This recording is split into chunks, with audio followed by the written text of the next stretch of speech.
Hello friends, कैसे हैं आप देख रहे हैं मेरा यूट्यूब चैनल जेस प्लेटफॉर्म।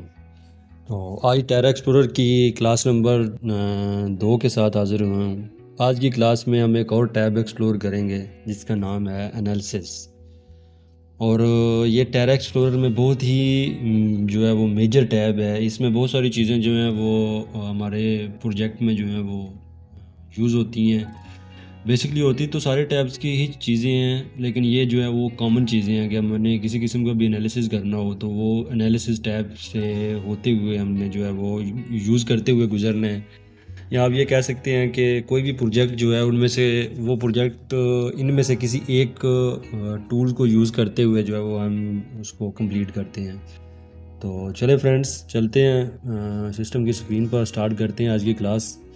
तो आज की क्लास जो है वो टेरा एक्सप्लोरर की है, एनालिसिस टैब की है। तो सबसे पहले मैं ओपन करता हूँ अपना सॉफ्टवेयर। तो ऑलरेडी जो है हमने इसी के ऊपर जो है वो वर्क किया हुआ था होम टैब को एक्सप्लोर करते हुए। तो सिंपल जो है वो हम अपनी एक लोकेशन लगाई हुई थी। जिस तरह हम आइडेंटिफाई जगह पे हैं तो हम अपने जो है वो एक्चुअल लोकेशन के ऊपर जाना चाह रहे हैं, तो हमने एक लोकेशन लगाई हुई थी वर्किंग के नाम से। तो सिंपल हम वर्किंग के ऊपर डबल क्लिक करते हैं। जैसे ही हम वर्किंग के ऊपर डबल क्लिक करते हैं तो आप देखेंगे कि हम एक्चुअल जो है वो अपने डिमांडिंग एरिया के ऊपर जो है वो पहुंच गए हैं। हमें अपना एरिया जो है वो शो हो रहा है। तो सबसे पहले जो है एनालिसिस टूल में क्यूरी का टूल है कि इसमें अगर किसी भी 3D ऑब्जेक्ट की हमें इंफॉर्मेशन चाहिए हो तो हम इसको उस एरिया में उस ऑब्जेक्ट के ऊपर क्लिक करेंगे तो हमें उसके जितने भी उससे रिलेटेड रिज़ल्ट होंगे वो हमें मिल जाएंगे। जिस तरह के डिस्क्रिप्शन, टेस्ट 1 नाम है, टाइप लेबल है, और पिवट लॉन्गिट्यूड और लैटिट्यूड आ गए, एल्टीट्यूड आ गया इस जगह का, एक्चुअल लॉन्गिट्यूड, लैटिट्यूड आ गया और एल्टीट्यूड आ गया। तो ये हम इसको इंफॉर्मेशन टूल कह सकते हैं। एक्चुअल में इन्होंने क्यूरी टूल का नाम दिया हुआ है। हम इसको इंफॉर्मेशन टूल भी कह सकते हैं, क्यूरी टूल भी कह सकते हैं। सेकेंडली जो टूल है वो है डिस्टेंस। डिस्टेंस टूल जो है वो यूज़ होता है एक्चुअल में जैसे उसके नाम से ज़ाहिर है कि किसी भी एरिया का डिस्टेंस मेजर करने के लिए कि एक पॉइंट से दूसरे पॉइंट तक जो है वो कितना डिस्टेंस है। तो जिस तरह ये मैंने अभी एक पॉइंट से टेस्ट 1 के पॉइंट का डिफरेंस जो है वो मालूम करना चाहता हूँ, तो ये मेरे पास 1.77 किलोमीटर शो हो रहा है। इसी डिस्टेंस मेजरमेंट के डायलॉग बॉक्स में मेरे पास एक्चुअल में 2-3 जो हैं वो चेक बॉक्स भी शो हो रहे हैं। शो हॉरिजॉन्टल डिस्टेंस, अगर आपने इसमें हॉरिजॉन्टल शो करवाना हो, वर्टिकल शो करवाना हो, स्टार्ट एंड पॉइंट के डिस्टेंस शो करवाने हो, तो उसके लिए हम जो है ये डिस्टेंस के लिए ये टूल इस्तेमाल करते हैं। नेक्स्ट टूल है हमारा एरिया। तो एरिया जैसे उसके नाम से ज़ाहिर है कि एरिया कैलकुलेशन जो है इसमें मेजरमेंट ट्रेन एरिया की हमने कोई भी अगर ट्रेन एरिया कैलकुलेट करना है, जो कि बहुत ही डिफ़िकल्ट टास्क होता है। ट्रेन एरिया को, प्लेन एरिया तो इजीली जो है वो मेजरमेंट हो उसका मेजर हो जाता है, लेकिन जो हिली एरिया है, ट्रेन एरिया, उसको एक्चुअल में मेजर करना जो है वो मुश्किल होता है। तो ये देखें, जैसे ही हम इसको जो है वो सिलेक्ट करते हैं इसके चार कॉर्नर, तो ये हॉरिजेंटली प्लेन एरिया जो है हमें ये 6.84 स्क्वायर किलोमीटर बता रहा है। तो सिंपल इसी तरह अगर हमारे पास कोई ऑलरेडी एरिया लगा हुआ है, उसका हमने जो है वो एरिया कैलकुलेट करना है, तो हमें जो है वो स्नैप मेजरमेंट टूल यूज़ करेंगे। इसी तरह कैलकुलेट दी सरफेस एरिया अगर हमने करना है तो हम जो है वो राइट क्लिक करते हैं, तो आपको जो है ना वो सरफेस सैंपल इंटरवल जो मीटर्स के हिसाब से है वो इसमें 5 मीटर दिया हुआ है। तो इसमें जो है 1.3 स्क्वायर किलोमीटर एरिया जो है वो इसे शो करवा रहा है। नेक्स्ट टूल है कंटूर मैप, और ये वो टूल्स हैं जो बहुत ही मेजर टूल्स हैं एनालिसिस में इस्तेमाल होते हुए। कि मैं अगर कंटूर मैप के ऊपर क्लिक करता हूँ, और कंटूर मैप, जैसे ही मैं कंटूर मैप के ऊपर क्लिक करता हूँ तो आप देखेंगे कि मेरा जितना भी एरिया था उसके ऊपर ऑटो पे जो है वो कंटूर जनरेट हो गए हैं। अगर मैं इसको डीपली जूम करके देखता हूँ तो आप देखेंगे कि एक्चुअल जो है वो जो बिल्कुल जो एक्यूरेट कंटूर हैं वो इसने जो है वो प्लेस किए हैं। तो ये जो है वो कंटूर मैप का टूल है कि अगर हम काम करते हुए अपने डाटा के ऊपर कंटूर मैप शो करवाना चाहते हैं तो इसको यूज़ करेंगे। नेक्स्ट फीचर है हमारे पास स्लोप मैप। जैसे ही हम स्लोप मैप के ऊपर क्लिक करेंगे तो आप देखेंगे कि हमारे पास जो है वो एक स्लोप टाइप जो है वो मैप इसके ऊपर प्लेस हो जाएगा हमारे एरिया के ऊपर, कि जो उसको इजी स्लोप और हार्ड स्लोप, जो डिफ़िकल्ट स्लोप्स हैं, वो सारी चीज़ें जो हैं वो कलर के हिसाब से, कलर पैटर्न के हिसाब से इसने जो है वो आइडेंटिफाई कर दी हैं। जिस तरह के हमारे पास जो रेड है ये बहुत ही no slope no go area है। इसी तरह येलो है और फिर उसी तरह ग्रीन है, उसके बाद फिर डार्क ब्लू है, फिर लाइट ब्लू है। तो ये टूल जो है वो स्लोप मैप है। स्लोप मैप में आगे फर्दर जो है वो काफ़ी सारे ऑप्शन हैं। ग्लोब स्लोप मैप है, स्लोप मैप क्यूरी है, स्लोप मैप कर्सर है, कस्टम स्लोप मैप ऑब्जेक्ट है कि अगर आपने डिस्टेंस के लिहाज से, डायरेक्शन के लिहाज से स्लोप करनी है, कलर मैप करना है, या slope colour map with direction करना है। आगे स्लोप प्लेट्स हैं। तो आप जो भी हम इसमें जो है ना फर्दर आने वाली वीडियोस में जब प्रोजेक्ट करेंगे तो उसमें हम डिफरेंट जो है वो मैप यूज़ करेंगे। नेक्स्ट है ट्रेन प्रोफाइल, कि अगर हम इस एरिया की ट्रेन प्रोफाइल देखना चाहते हैं तो हम ट्रेन प्रोफाइल का जो है वो यूज़ करेंगे, जिसको पाथ प्रोफाइल भी कहा जाता है, टूल यूज़ करेंगे। मैं इसका एक पॉइंट सेलेक्ट करता हूँ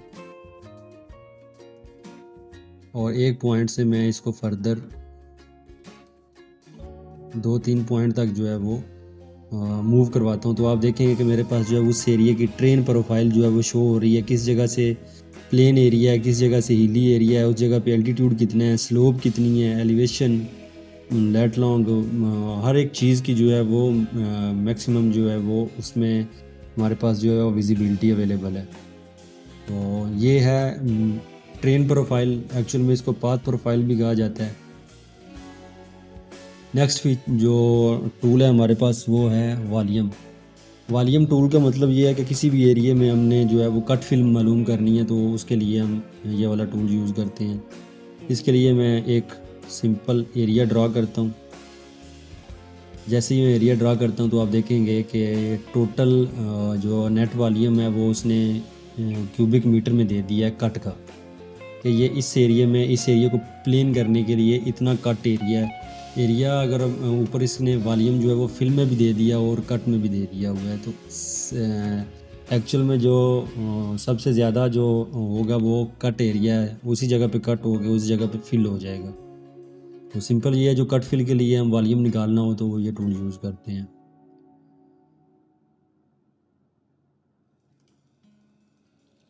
उसके बाद जो हमारे पास नेक्स्ट टूल है वो है क्रॉस सेक्शन।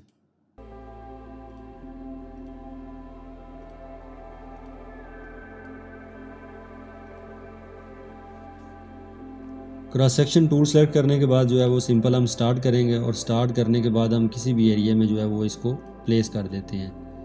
क्रॉस सेक्शन का एक्चुअल जो मतलब है वो ये है कि अगर हमने इसको हॉरिजेंटली कट करना हो, आप एरिया को, जो भी इस एरिया में ट्रेन एरिया, अगर उसको कट करके देखना चाहते हैं कि अगर हम इस एरिया में ट्रेन कट कर दें तो इस एरिया की क्या कंडीशन होगी, तो ये जो है वो आपको ईज़िली जो है वो विजिबल करके देगा। आप देख सकते हैं कि इस एरिया में हमारी जो है वो अच्छी भली ट्रेन थी, लेकिन वो इसने कट कर दी है। अगर मैं इसको ख़त्म करता हूँ क्रॉस सेक्शन को तो आप देखेंगे कि ये इसने ट्रेन जो है वो बिल्कुल जो है वो कट कर दी है। तो क्रॉस सेक्शन का जो है ट्रेन एनालिसिस का जो सेक्शन था उसमें क्रॉस सेक्शन उसका लास्ट टूल था। इसके बाद आ जाता है नेक्स्ट जो सेक्शन आ जाता है वो है लाइन ऑफ साइट। तो लाइन ऑफ साइट में सबसे पहले जो है वो लाइन ऑफ साइट है। लाइन ऑफ साइट का मतलब ये है कि हम किसी भी जगह पे अगर खड़े होते हैं, उस जगह से फर्दर हमने 2-3 एरियाज़ की तरफ अगर अपना मूव करके देखते हैं तो एक्चुअल में हमें पता चल जाएगा कि कौन सा एरिया जो है वो किस एरिया में लाइन ऑफ साइट विजिबल है, किस एरिया में line of site not visible है।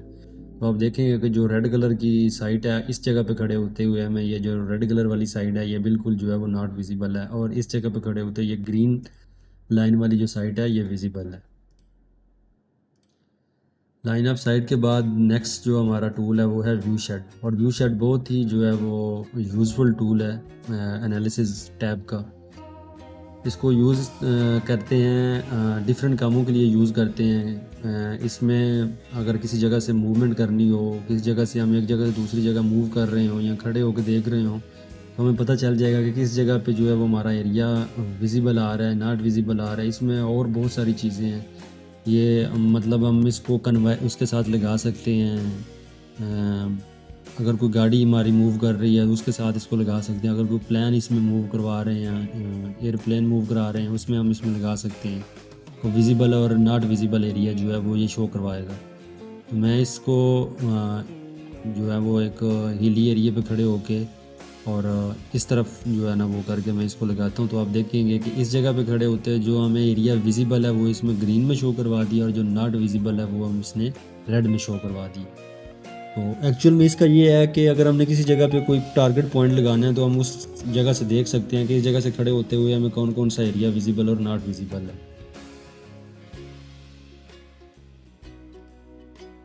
व्यू शेड जो है वो 2D टाइप भी है, 3D टाइप भी है, और 3D व्यू शेड क्यूरी भी है।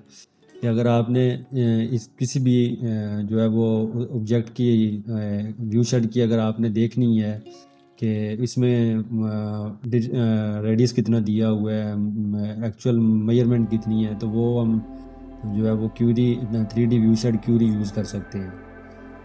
तो इससे लाइन ऑफ साइट का जो नेक्स्ट और लास्ट टूल है वो है व्यू शेड ऑन रोड।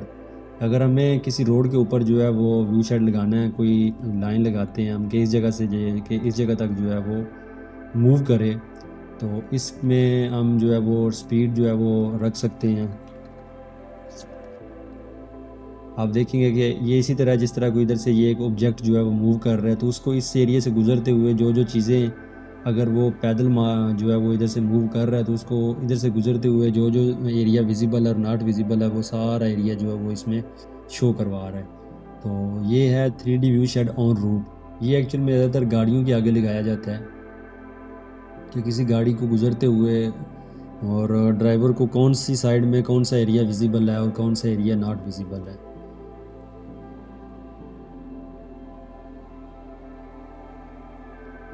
और इसी तरह जो है वो लाइन ऑफ साइट के बाद जो हमारा नेक्स्ट सेक्शन है वो है कंपैरिजन। कंपैरिजन ये है कि अगर हमारे पास 2 से 3 लेयर्स एक ही जगह पे ओपन है, मतलब अगर इस जगह में मेरे पास 2-3 सेट की इमेज हो और मैंने किसी एक एरिया को जूम करके देखना हो, तो मैं कह रहा हूँ कि ये बिंग में इसकी क्या कंडीशन है, गूगल में क्या कंडीशन है, और फर्दर अगर हमारे पास कोई और भी सेटेलाइट सोर्स है तो हम उसको भी जो है वो स्विप की मदद से देख सकते हैं। स्विप जैसे ही हम स्विप प्लेयर पे क्लिक करेंगे तो वो कहता है बेस मैप, इधर से हम जो बेस मैप होगा वो सिलेक्ट कर लेंगे। अभी हमारे पास सिर्फ एक ही बेस मैप है, तो इनमें से आप 3D मैश भी सिलेक्ट कर सकते हैं, पॉइंट क्लाउड भी और इमेजरी भी, और सिंपल हम जो है वो स्टार्ट कर देंगे। लेकिन मेरे पास सिर्फ एक ही बेस मैप है, इसलिए मैं इसको स्विप का ऑप्शन जो है वो फर्दर हम आगे जो है वो यूज़ करेंगे।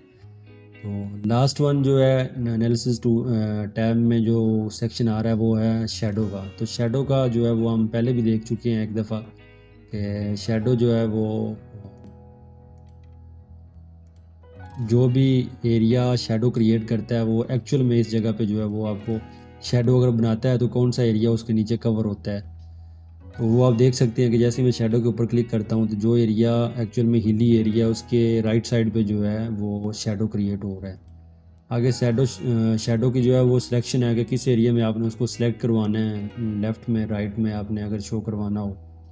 और इसी तरह लास्ट जो है वो इस सेक्शन का टूल जो है वो शेडो क्यूरी है कि जो शेडो लगा होगा जिस एरिया में जिस साइड में शेडो हमने लगाना है उस एरिया में जो है वो हम सिंपल इस एरिया की लाइन लगा के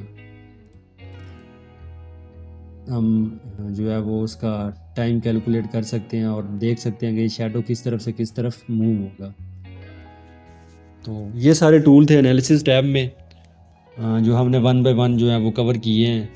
ये सबसे मेजर जो है वो सेक्शन है, टैब है इस टेरा एक्सप्लोरर का।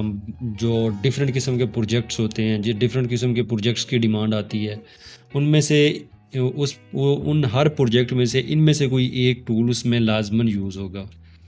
तो